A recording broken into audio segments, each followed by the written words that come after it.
They say the smallest decisions can change your entire life.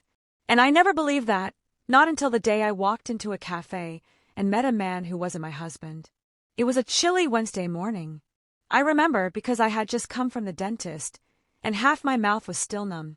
I stopped by a little place called Lark's Café, a cozy spot I often visited to unwind. I wasn't looking for anything or anyone.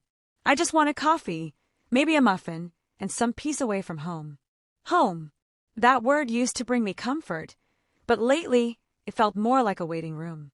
My husband, John, worked long hours in real estate. Even when he was home, his eyes were always buried in listings, deals, or his phone. We barely spoke. We barely touched. I kept telling myself it was normal after 12 years of marriage. That routine was just part of life.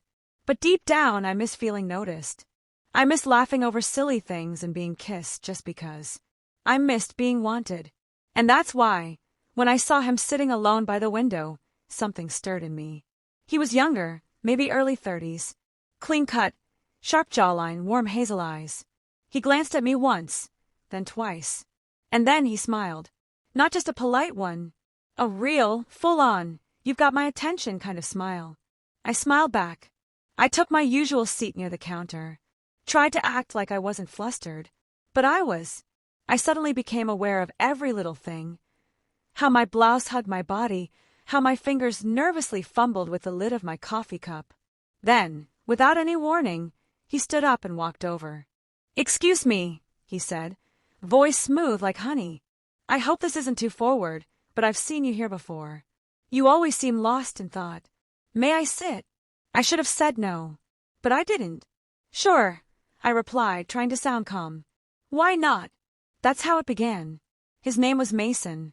He said he worked in design, freelance, mostly. Moved into town 6 months ago. We talked about little things, music, coffee, the weather. It felt light, easy. For the first time in months, someone looked me in the eyes like I mattered. Like I was still interesting. Still beautiful. After an hour, I checked my phone. John had texted, "Don't forget to pick up the dry cleaning." Romantic, huh? Mason leaned in and said, "You know, you smile like someone who's forgotten how." That stung more than it should have. Because it was true. I got up quickly. "I should go," I said. He stood, too. "Maybe I'll see you here again?" I gave a hesitant nod. Maybe. The next day, I went back to Lark's Café. And so did he. It became our unspoken thing. A few mornings a week, same table, same time. We laughed a little louder, sat a little closer. Nothing inappropriate. Just almost. I didn't tell anyone about Mason. Not my friends. Not my sister. And definitely not John. Part of me convinced myself it was harmless. Just coffee. Just conversation. Just attention. But Mason didn't stay harmless for long. One morning, while stirring sugar into my latte, he leaned close and said, "I've never met a married woman who carries sadness like it's sewn into her skin." I looked away. That's a heavy thing to say. I know, but I see it. And I think you're too beautiful to be this lonely. My heart pounded. "You don't know anything about me." He smiled. "Not yet." I should have walked out. I should have deleted his number when he asked to text me sometime. I should have said I'm a married woman and ended it there. But instead, I gave him my number. And I kept walking into that cafe, hoping to see him again. That weekend, John was out of town for a business conference. I didn't go with him. I told him I had errands, that I needed some time to catch up on things. He didn't ask questions. Mason texted me that night. "Mason, wish you were here. Watching a movie alone. Your laugh would make it better." Me, what movie? Mason, does it matter? I just want your company. I stared at that message for minutes. My thumb hovered over the screen like it was trembling. I knew replying would be a step I couldn't undo. But I replied anyway. Me, wish I was there too. From there it all moved fast. The texts turned flirtatious. The compliments got bolder. One night, I sent him a photo, just my face curled up on the couch. He replied with fire emojis and said I looked too good to be alone. And just like that, my heart was racing again. I began dressing better when I went to the cafe. Started wearing lipstick again. Took longer to do my hair. I'd forgotten what it felt like to anticipate someone. to feel desired. Then one morning, Mason didn't wait for me to sit. He met me at the door, eyes intense. "Let's do something different today," he said. "Like what?" "Let's go for a walk. Just you and me." I hesitated. "Or are you scared of where this could go?" he teased. Was I? Yes. But I followed him anyway. Looking back now, I can see it all clearly. The moment things shifted, the thrill in my chest, the butterflies I mistook for love. I can still remember the cool breeze brushing against my neck as we walked side by side, and how his hand gently brushed mine but didn't let go. And now, I'm telling you this because every choice comes with a price. A smile, a text, a morning walk. These things might feel small, harmless even, but they can spiral into something that changes everything you thought you were. If you're still with me, take a second to like this story and subscribe for more deep, emotional tales like this one. If you've ever taken a tiny step that led you down a path you couldn't turn back from, you already know where this is headed. And trust me, the real story hasn't even started yet. You don't really know when the line is crossed until you're already on the other side of it. Sometimes it's not a kiss. Sometimes it's not a touch. Sometimes it's just a silence that lingers too long between two people who shouldn't be that close. That's what happened that day we walked out of Lark's Café. I had followed Mason like a moth to a flame, and the wind outside did nothing to cool the fire I felt inside. We didn't walk far, just a few blocks to the park. He bought me an ice cream from a cart like we were kids again. We sat under a tree, talked about everything and nothing. Then, he asked a question I hadn't prepared for. "Are you happy, Claire?" I froze. That's not a casual question. That's the kind of question you ask when you already know the answer. "I'm fine," I said too quickly. He leaned in. "That's not what I asked." I looked at him. Mason had this way of looking at you like he was peeling back your skin to see what hurt underneath. And I hated how much of myself I let him see. "No," I whispered, looking at the ground. "I'm not." And just like that, it was out. A truth I hadn't even said to myself in the mirror. Mason didn't gloat. He didn't smile like he had won something. He just reached for my hand, slowly, gently. "I don't want to be the reason you forget who you are," he said. "I want to be the one who reminds you." That night, I couldn't sleep. I lay next to John, staring at the ceiling, feeling the weight of Mason's words like bricks on my chest. John snored lightly beside me, his arm barely touching mine. That space between us used to feel like comfort. Now it felt like a canyon.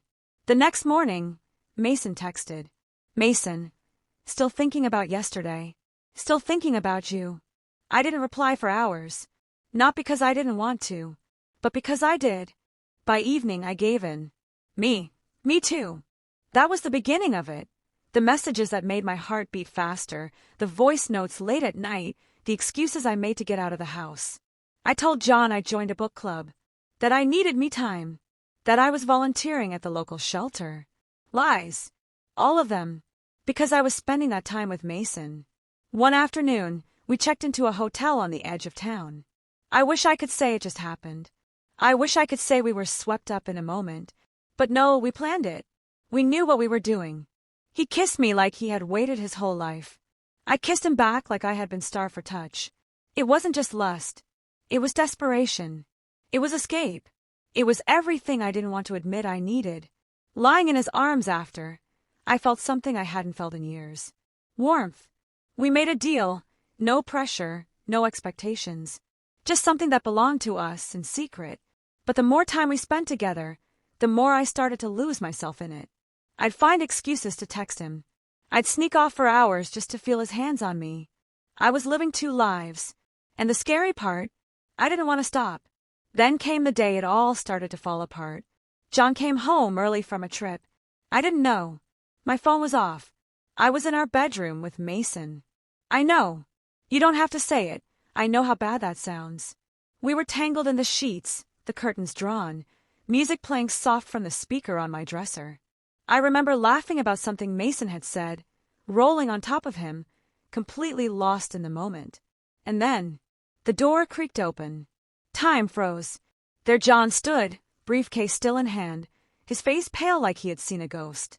I jumped up, wrapped the sheet around me, stammering, "John, I didn't know you were supposed to."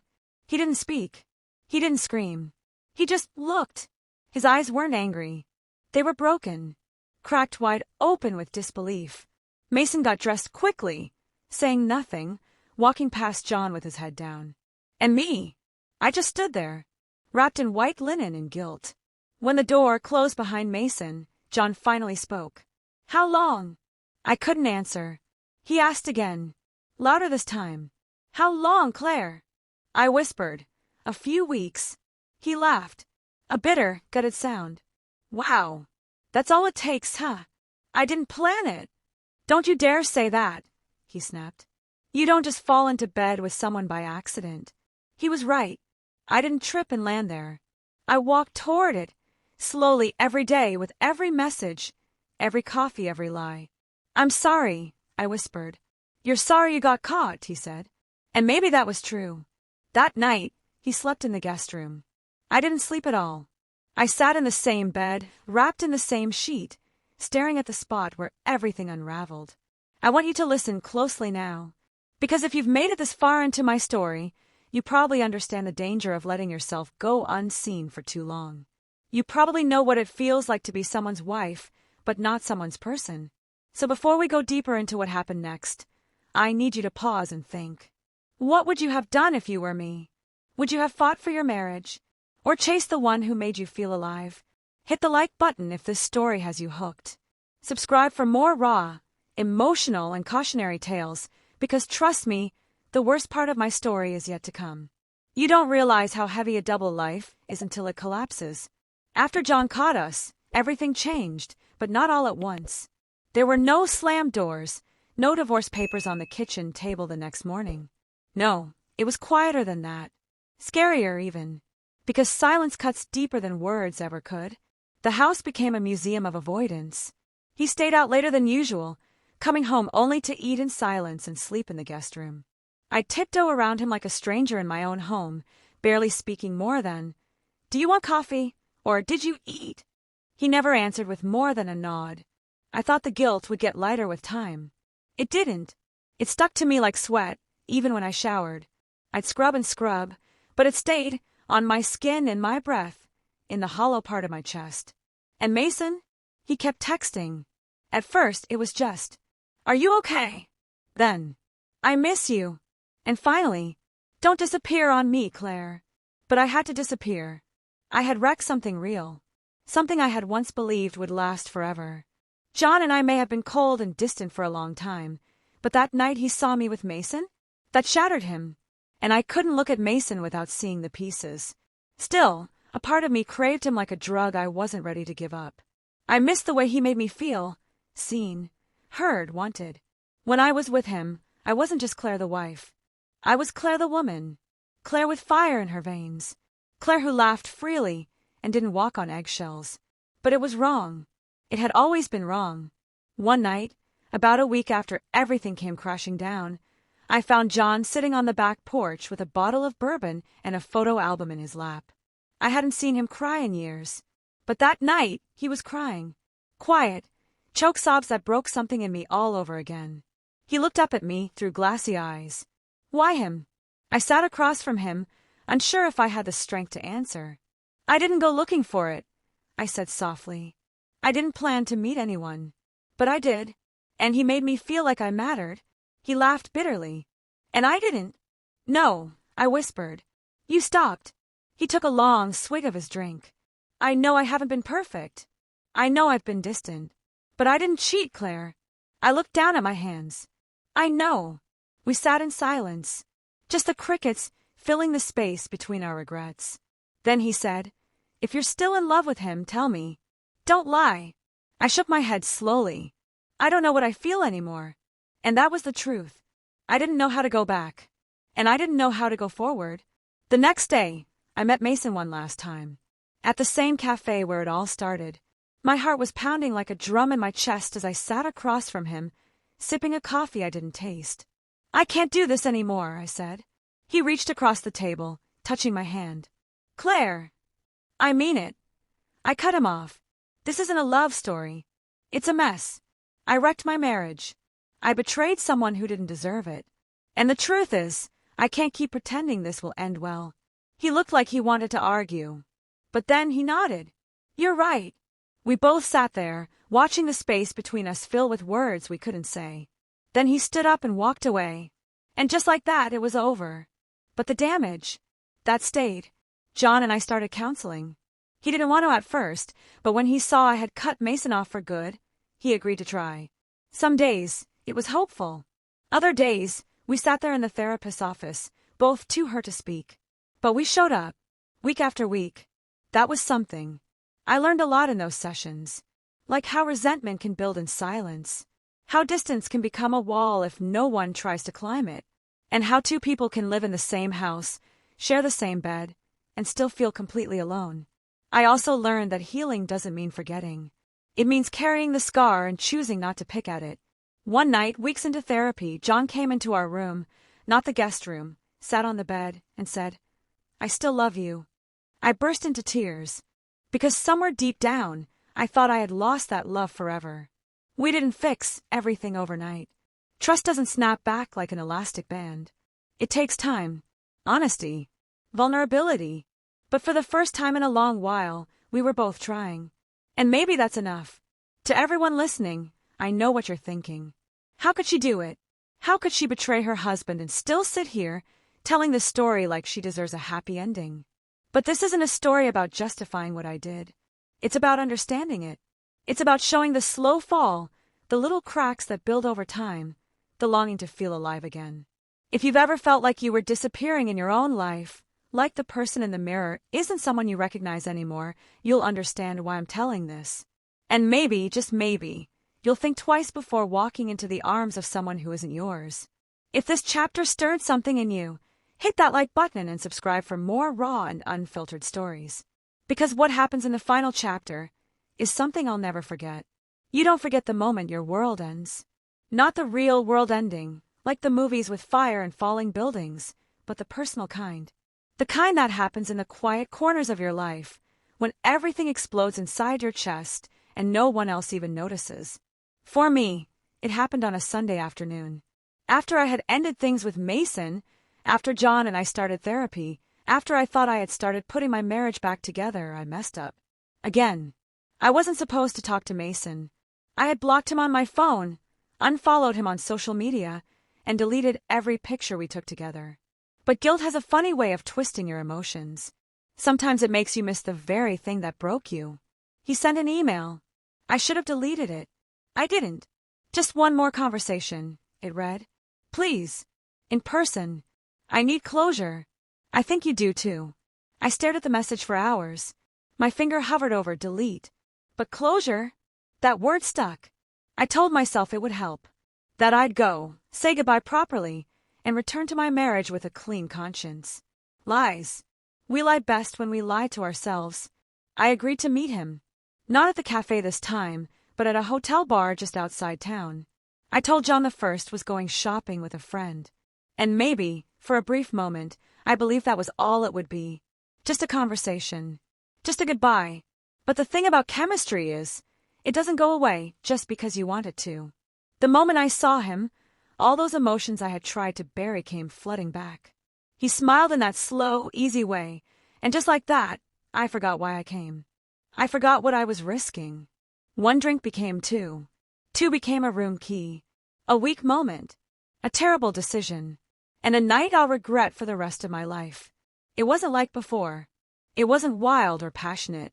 It was desperate and heavy, like we both knew this was the end, and we were clinging to it anyway. A mistake wrapped in sweat and silence. When I got home the next morning, John was sitting at the kitchen table with his laptop open. He didn't say a word. He didn't have to. The silence told me everything. Then he turned the screen toward me. A hotel receipt. With my name. My heart stopped. My throat closed up. I remember grabbing the edge of the table just to keep myself from collapsing. You lied to me, he said quietly. You looked me in the eyes and lied. John, my voice was barely a whisper. Please, I can explain. Don't, he cut in. Don't insult me with another lie. I started crying. Not the soft, cinematic kind. The ugly, gasping kind. The kind that rips through your ribs and leaves you shaking. I thought it was over, I sobbed. I thought I was done with him. I was done. But he reached out and said he needed closure. I didn't plan to. I didn't mean to. He stood up, shoving the chair back so hard it hit the wall. Don't tell me you didn't mean to. You chose to go. You chose to sleep with him. Again. After everything. I hate myself for it, I whispered. You don't know how much I hate myself. Good, he said, his eyes full of betrayal. Because I hate you too right now. The words hit like a punch. I covered my mouth, choking on air. I had broken the one person who once loved me without conditions. He walked out. This time, he didn't take a bag. He didn't slam the door. He just left. And I didn't know if he'd ever come back. The days after were the loneliest of my life. I called, texted, left voicemails. No response. I even drove by his office. His car was there. He was working. He was alive. But I had become a ghost in his world. I didn't go to work. I didn't eat much. I just sat in the house we built together, surrounded by wedding photos and the echo of my own regrets. One night, I recorded a video. Not to send to him, but for myself. A confession. A time capsule of pain. I cheated, I said to the screen, red-eyed and hollow. Twice.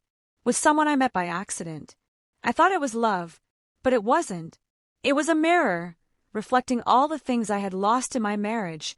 Attention, affection, passion. And instead of facing those problems, I ran from them.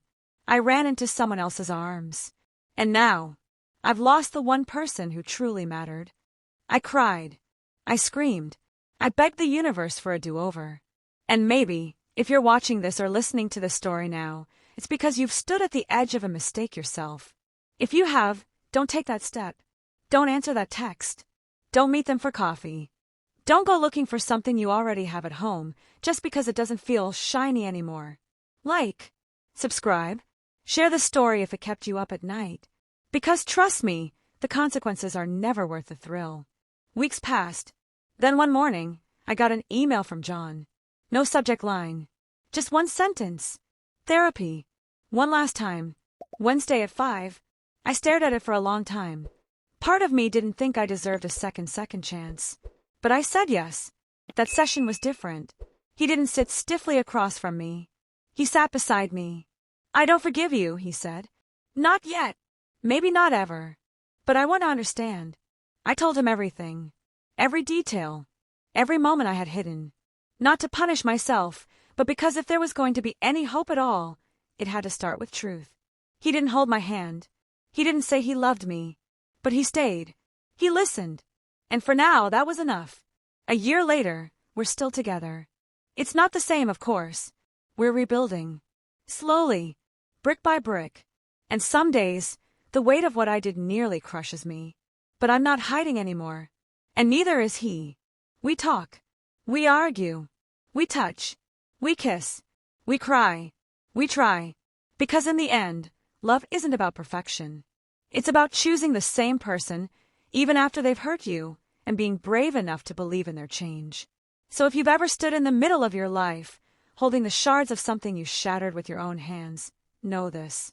You're not alone, but the healing, that's your choice. Don't forget to like and subscribe for more powerful stories that dig deep into the messiness of real relationships. Share this with someone who needs to hear it, because sometimes the most painful stories are the ones we grow from the most.